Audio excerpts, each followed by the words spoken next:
Bonjour à toi et bienvenue dans le podcast Destination Business Rentable qui aide les coachs, les entrepreneurs et les créateurs de contenu à construire un business qui attire des dream clients rentables et réguliers. Dans ce podcast, on va parler de stratégie d'acquisition. Comment acquérir des clients de façon rentable et régulière. À la fin de ce podcast, tu pourras savoir exactement où trouver ton client cible et comment l'attirer grâce à une stratégie d'acquisition claire et efficace. Donc reste bien jusqu'à la fin pour pouvoir savoir où trouver tes potentiels clients, quel réseau social choisir et quel format utiliser pour ta création de contenu et pour ton business.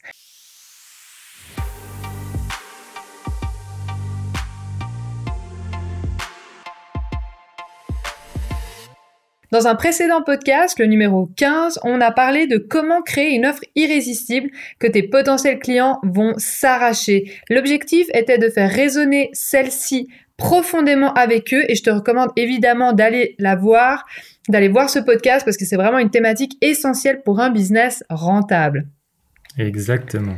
Alors, comment atteindre le marché que tu cibles? Donc maintenant que tu connais ta cible, donc ton avatar, ta niche, que tu as une solution pour répondre à son problème, donc ton offre, et un message pour le lui prouver, il faut entrer en contact avec elle. Si tu n'as pas encore défini clairement ta cible, donc ton persona, ton avatar, je te propose d'aller voir le podcast ou d'écouter le podcast numéro 13, ou que tu n'as pas travaillé ni clarifié ton message, je te conseille aussi d'aller voir le podcast numéro 14 parce que ça te servira à communiquer en une ou deux lignes ce que tu offres exactement. Et ça, c'est vraiment des composantes essentielles pour une acquisition de clients rapide. Tu nous as fait un vrai petit plan d'action Exactement. Pour le mois, là, dis donc. Donc maintenant, on va parler de la stratégie d'acquisition. Donc une petite définition, c'est que la stratégie d'acquisition, elle concerne toutes les étapes du tunnel de vente, de la génération de prospects à la fidélisation des clients. Donc on va parler tout de suite de mots un petit peu techniques et je vais te donner leur définition. Donc il faut voir l'acquisition de clients comme un cercle vertueux.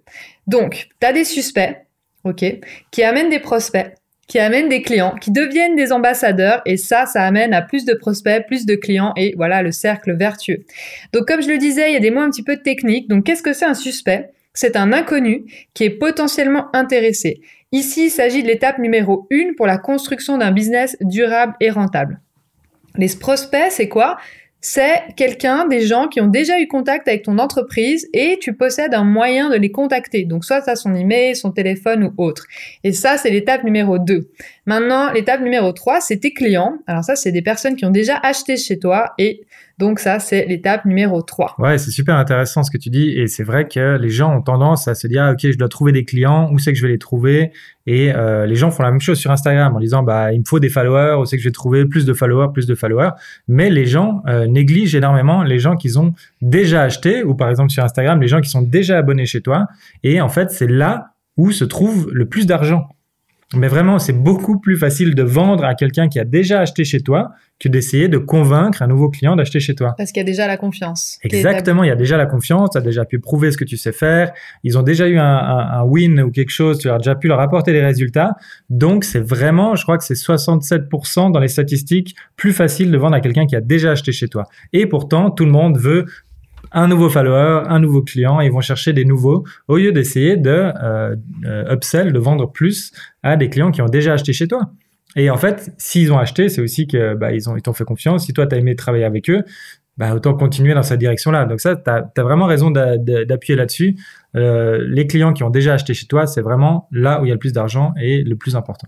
Et où l'obsession, comme on en parlait dans un précédent podcast, d'obtenir vraiment des résultats pour eux. Parce que s'ils obtiennent des résultats, ça devient des ambassadeurs de ta marque et donc ils vont parler de toi autour d'eux, ils vont faire un super testimonial et puis toi, déjà, tu seras persuadé que tu peux obtenir ces résultats avec ton offre et donc voilà, sois vraiment obsédé par les résultats de tes clients.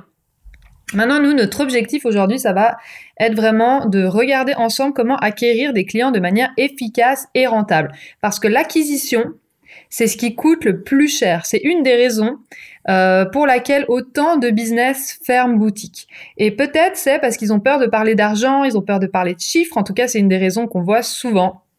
Et donc, ils ne prennent pas le temps de créer une vraie stratégie d'acquisition. Exactement, parce qu'on dit de vendre à tes clients, c'est ce qu'il y a de plus facile, mais il faut déjà commencer par avoir des clients. Donc les gens ils vont dire, ah ben c'est bien beau, mais où c'est que je les trouve? Donc c'est vrai que quand tu commences un business, tu penses pas forcément à une stratégie d'acquisition. C'est pas la première truc qui vient. Tout le monde veut une offre irrésistible, tout le monde veut mieux communiquer, créer du contenu sur les réseaux, mais ça va être quoi techniquement ta stratégie d'acquisition? En coaching ou comme ça, j'entends beaucoup de gens qui me disent, ah mais je compte sur le bouche à oreille. Alors, je dis pas que ça n'existe pas. Comme on dit, au contraire, quand tu as des clients satisfaits, ils vont parler de toi. C'est juste, ce que je suis en train de dire, c'est que tu peux pas miser toute ton entreprise là-dessus. C'est un pari super risqué de faire ça. Parce que s'ils le font pas...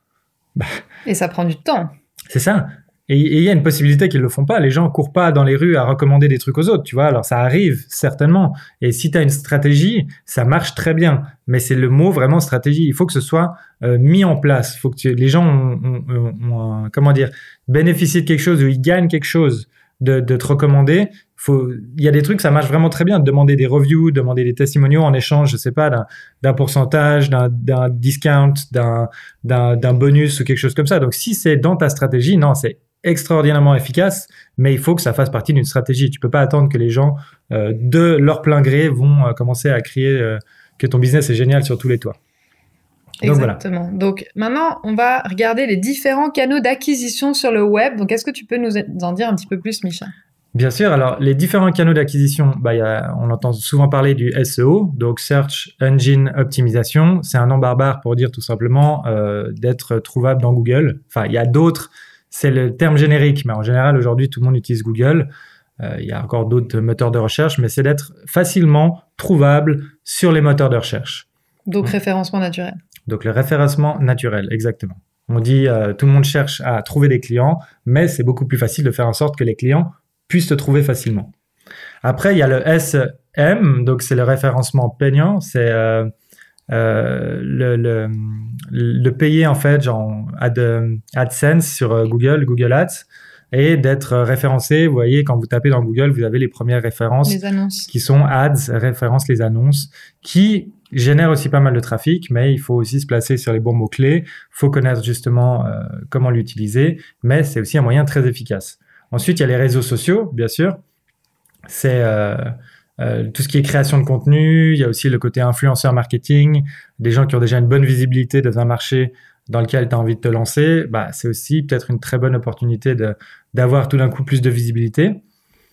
Il y a aussi l'emailing qui marche très, très, très bien encore. L'emailing n'est pas mort. C'est au contraire quelque chose qui marche très bien et qui rapporte énormément d'argent. Dans l'emailing, on parle bien sûr de newsletter. Donc ça, c'est pas proprement parler un canal d'acquisition, mais c'est plus pour fidéliser les gens. Après, il y a bien sûr les mails de vente, les mails de promotion, et il y a aussi les recommandations, l'affiliation, où on peut aussi gagner beaucoup d'argent. Si par exemple, moi, je suis quelqu'un qui aide les photographes ou les vidéastes, et entre deux formations, je recommande du matériel que j'utilise avec des liens d'affiliation, bah, ça va aider les gens qui sont dans mon marché, et moi, ça va me permettre de faire un revenu encore supplémentaire, par exemple. Et il y a le content marketing en général, donc tout ce qui est articles de blog, ça aide pour le référencement SEO, photos, vidéos, ça peut être utilisé de plein de manières différentes. Vraiment, le marketing de contenu est beaucoup plus large que juste un article de blog. Je vous donne un exemple juste comme ça. Si vous êtes photographe ou si vous avez des produits physiques, il y avait un tips que j'avais vu que je trouvais génial. Il y a des banques de données d'images gratuites comme Unsplash ou Pexel ou des choses comme ça. Et c'est des gens qui uploadent leurs photos là-dessus pour être utilisés par d'autres personnes. Et un hack génial que je trouvais, c'est que si tu as des produits, bah, tu fais faire des photos de tes produits et tu les mets sur Unsplash avec, bien sûr, ta marque en premier, en avant. Comme ça, bah, tu as énormément de gens qui vont utiliser tes images pour leur présentation, pour des choses comme ça. Et à force, petit à petit, bah, les gens vont voir de plus en plus ta marque et ils vont dire, mais c'est un très bon tips pour ceux qui ont des produits physiques. Exactement, où tu fais un livre à quelqu'un, tu sais, si tu lances un bouquin, par exemple, bah, tu fais toute une photo de stock image avec une nana ou un mec en train de tenir ton bouquin, en train de lire ton bouquin, et où tu vois bien la couverture. Et au fur du temps, au fur et à mesure, avec le temps, bah, beaucoup de gens l'utilisent, donc ça va être énormément vu. Donc ça, c'est une autre manière, par exemple, de faire du marketing de contenu. Donc voilà. Ok, je sais que d'expérience, il y a beaucoup de business qui se posent cette question, et d'ailleurs nous on se l'est posé aussi pendant assez longtemps, quel réseau social choisir pour mon business? Donc déjà c'est une très bonne question qu'il faut se poser, je pense que c'est vraiment essentiel de se la poser, et un pro tip que je peux te donner, qui vient de notre propre expérience et aussi celle d'autres entrepreneurs, c'est de ne pas être sur tous les fronts en même temps. Donc ça, c'est super important à comprendre. Je sais qu'au début, et au début, ça veut dire les premières années, hein, c'est pas juste quand on commence, on essaye d'être partout, je sais pas, on essaye d'être sur, d'écrire des articles de blog, en même temps tu fais une newsletter, en même temps t'es sur Insta, en même temps t'es sur YouTube, en même temps t'es sur Clubhouse, en plus maintenant il y a Clubhouse qui s'est rajouté, tu fais des podcasts, enfin bref. Et en fait, pourquoi je te dis de pas être sur tous les fronts en même temps, c'est hyper important parce que tu vas être complètement débordé, tu vas commencer à détester ton business, crois-moi. Tu ne verras pas ou très peu de résultats, donc vraiment tu vas être là, mais je comprends pas, j'ai pas beaucoup de résultats, j'ai genre 10 vues sur mes podcasts, 10 vues sur mes vidéos YouTube, j'ai quasiment pas de likes, etc. Et en fait, pourquoi? C'est parce que tu feras les choses à moitié. Donc c'est vraiment super important que t'en cibles un, en tout cas quand tu commences. Nous, par exemple, pour donner l'exemple avec Mixed, on était un petit peu sur tous les fronts et on s'est dit, bon voilà, maintenant ce qu'il faut, c'est qu'on se mette à fond sur un truc pendant 90 jours. Bon, à chaque fois on le dit, nous on adore les plans de 90 jours, ça nous a énormément aidé à rester focus. Et quand ça devient douloureux, à rester malgré la douleur et à nous faire sortir de notre zone de confort parce qu'on s'était dit 90 jours, donc ça te force à continuer. Et on a décidé de se lancer vraiment, enfin, on était déjà sur Instagram, mais de se mettre à fond sur Insta et les résultats étaient extraordinaires, vraiment grâce au carrousel, grâce à notre contenu, etc. Donc voilà, moi ce que je te recommande vraiment, c'est de ne pas être sur tous les fronts. Complètement. Les résultats, nous, c'était pas que avec les followers, mais vraiment avec les clients, l'engagement, les clients, les gens qui nous ont contactés par rapport à tout ça. Peut-être que toi, tu sais pas exactement, tu es encore sur beaucoup de choses à la fois et tu te tâtes pour te dire est-ce que je devrais plutôt mettre mes efforts sur un ou plutôt sur l'autre. J'aimerais déjà te donner une piste de réflexion par rapport à ça qui est vraiment, vraiment très intéressante. Il n'y a pas beaucoup de monde qui en parle. C'est vraiment les deux géants qui se battent entre Google et Facebook. Donc quand je dis Google, ça inclut bien sûr YouTube, et quand je dis Facebook, ça inclut bien sûr Instagram. Et la grosse différence, c'est qu'en fait, sur Google et YouTube, les gens vont proactivement chercher quelque chose. T'as qu'à regarder, il y a une barre de recherche et les gens recherchent quelque chose. Donc, ils vont dire comment découper une pastèque, comment faire des crêpes au sucre, et etc., etc. Autant sur YouTube, tu vas voir un tutoriel. Et sur Facebook, c'est plus, les gens, ils vont voir leurs amis, qu'est-ce qui se passe. C'est un peu plus divertissement, tu vois, par curiosité. C'est un peu, t'as pas le choix, quoi. Il y a les trucs qui arrivent sur ton mur et tu cherches pas vraiment l'information, quoi. Exactement, c'est ça. Donc voilà, c'est vraiment bien important de se rendre compte de la différence entre les deux psychologies, parce que c'est peut-être les mêmes personnes, on parle beaucoup d'avatars, mais les mêmes personnes se comportent différemment en fonction de différents réseaux sociaux. Donc ça, c'est quelque chose à prendre en compte. Si tu as un produit, justement, qui est beaucoup recherché, justement, comment faire des crêpes au sucre, ou j'en sais rien, tu veux faire de la cuisine ou quelque chose comme ça, tu arrives à te placer. Tu sais que tes clients se posent souvent cette question-là, parce que tu as l'expérience, tu l'as entendu. Tu sais que tu arrives à te placer dans ces recherches-là et qu'il n'y a pas trop de concurrence. Fonce sur Google, YouTube, tu as vraiment beaucoup plus d'avantages là-dedans. Pinterest aussi, d'ailleurs, c'est... Pinterest aussi, pour tout ce qui est recherche, déco, dès que tu veux de l'inspiration, faire un mood board sur une Pinterest, ça va très vite et d'un coup, tu peux très vite te placer, avoir énormément de trafic avec Pinterest. Et par contre, sur Facebook et Instagram, tu vas me dire, oui, mais dans ce cas-là, pourquoi c'est intéressant d'être sur Facebook et Instagram?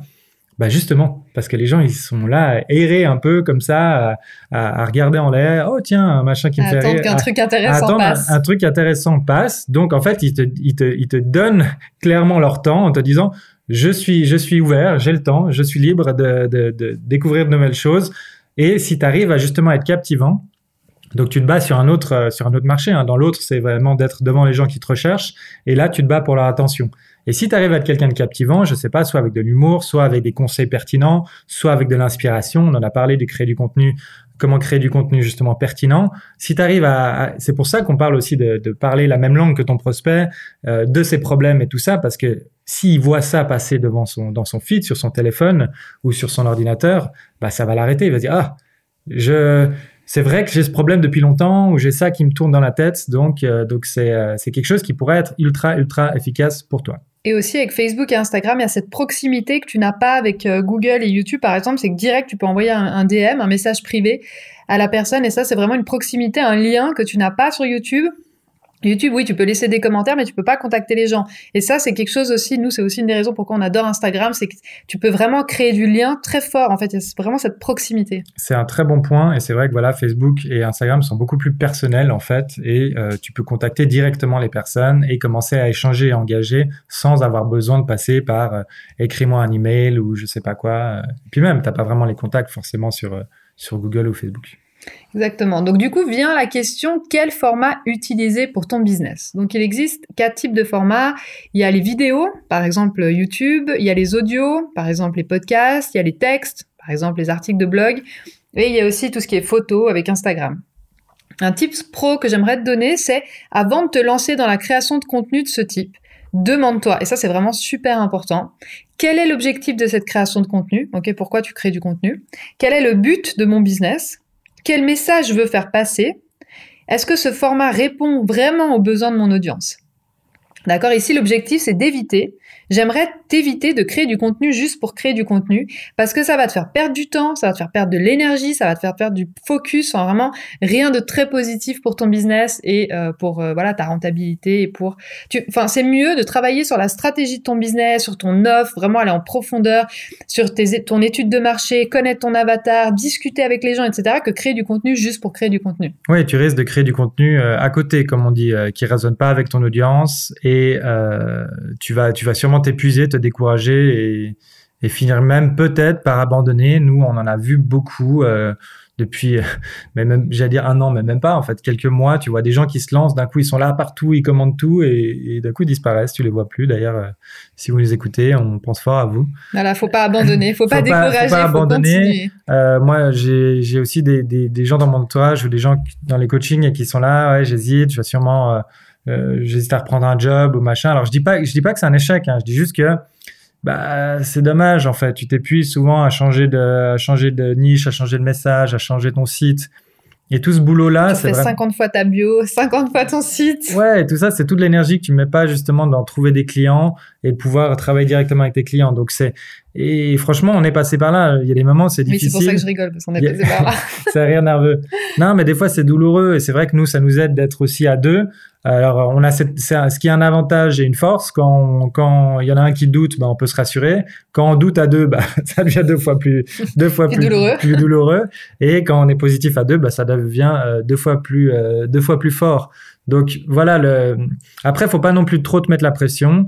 Le processus de créer du contenu, c'est un processus itératif où on essaye, on améliore, tu regardes ce qui plaît, tu regardes ce qui marche bien. Et c'est pour ça qu'on te dit en fait de te mettre sur un seul réseau. Comme ça, tu vas pouvoir créer du contenu, par exemple, pour Instagram. Pendant 90 jours, par exemple. Voilà, et tu dis, en fait, je remarque qu'en fait, c'est les posts où je fais des blagues qui marchent mieux, ou c'est les posts où je donne vraiment des conseils, ou les carousels qui marchent mieux. Tu peux regarder les likes, les insights, les statistiques, voilà, et regarder vraiment ce qui marche le mieux et te dire, voilà, j'ai vu ce qui marchait bien, donc maintenant, je vais pouvoir créer vraiment du contenu de ce type-là en volume, tu vois, de créer plus de volume là-dedans. Donc voilà, c'est important vraiment de pas non plus te mettre trop la pression et d'y aller, quoi. Ouais, et un conseil qui vaut de l'or, si t'es pressé de créer du contenu et que t'es là en train de te dire non mais là faut vraiment que je crée du contenu, allez go, faut que j'y aille, vaut mieux que tu réfléchisses d'abord à quel genre de contenu je veux créer. Donc les questions que je t'ai posées avant. Quel est l'objectif de cette création de contenu? Quel est le but? Quel est le message que je veux faire passer? Et vraiment creuser ça. Regarder avec ton étude de marché qu'est-ce que mon audience veut vraiment et ensuite créer du contenu. Vraiment, éviter de créer du contenu pour rien. Et ça, c'est Amandine, la fonceuse, qui vous dit ça. Parce qu'Amandine, son mode par défaut, c'est de foncer et de créer ça. Donc, si elle vous le dit, c'est vraiment qu'elle en a fait l'expérience et qu'il n'y a pas un chemin à côté, en fait. Elle vous dit ça par expérience. Je veux pas que tu te décourages, je veux pas que tu abandonnes. Je veux vraiment que tu sois content des résultats que tu as. Mais si tu crées du contenu à côté, ça va faire un flop. Ouais, et tu vas Donc, vraiment t'éviter. Ouais, exactement, ouais. Je veux vraiment t'éviter ça. Donc maintenant, la théorie, c'est bien, la pratique, c'est mieux. Le podcast touche à sa fin. Donc si t'es l'un de nos membres adorés de Destination Business Rentable Plus, avec qui on travaille ces concepts en profondeur, tu sais déjà que les exercices t'attendent sur la plateforme pour t'aider à savoir exactement où trouver ton client cible et comment l'attirer grâce à une stratégie d'acquisition clair et efficace. Tu vas adorer les exercices, là, sur le podcast. Et si tu ne fais pas encore partie de nos membres, mais que tu aimerais travailler ces concepts, chaque semaine, on approfondit le podcast avec des fiches de travail sur une plateforme penser pour avoir un maximum de résultats. Alors, fonce t'inscrire, le lien se trouve dans la description ci-dessous et je te donne le site, c'est destinationbusinessrentable.com. On espère vraiment que ce podcast t'a plu et on te dit à la semaine prochaine. À la semaine prochaine. Bye bye. Bye bye.